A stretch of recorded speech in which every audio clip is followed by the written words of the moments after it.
Le Centre intégré de santé et de services sociaux peut enfin souffler un peu. Enfin, on a les fruits de nos efforts de campagne de recrutement parce que quand même, recruter 627 ressources en 4 mois et demi, habituellement, on en recrute 800 quelques dans une année, et en garder là-dessus 405, là, il y en a quand même, oui, il y a des départs, il y en a toujours des départs, mais c'est quand même beaucoup moins que ce qu'on a vécu dans les dernières années.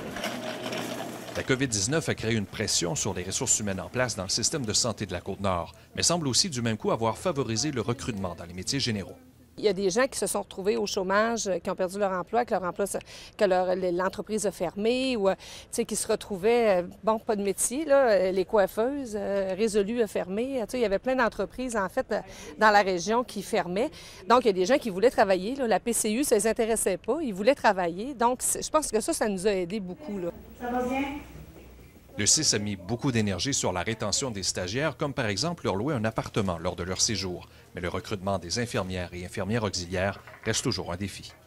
Avec les infirmières, c'est encore difficile. Là. Avec les infirmières auxiliaires aussi, là, c'est difficile. C'est un été difficile, on le savait, puis on n'a pas fini que ce soit difficile. En soins infirmiers, c'est pas encore super populaire. Là. Le CIS compte d'ailleurs mettre sur pied des programmes spéciaux avec les cégeps de la région pour attirer les jeunes vers ces métiers. Il y a de moins en moins de finissantes en soins infirmiers. L'année prochaine, ça va être une année difficile. Il n'y a presque pas d'étudiantes qui vont finir en soins infirmiers. Maintenant, reste à savoir combien d'entre eux resteront sur la Côte-Nord. À titre d'exemple, l'an dernier, en soustrayant les départs des arrivées, seulement une centaine de nouveaux employés ont décidé de continuer de faire carrière dans la région. André Normando, TVA Nouvelles, Bécomo.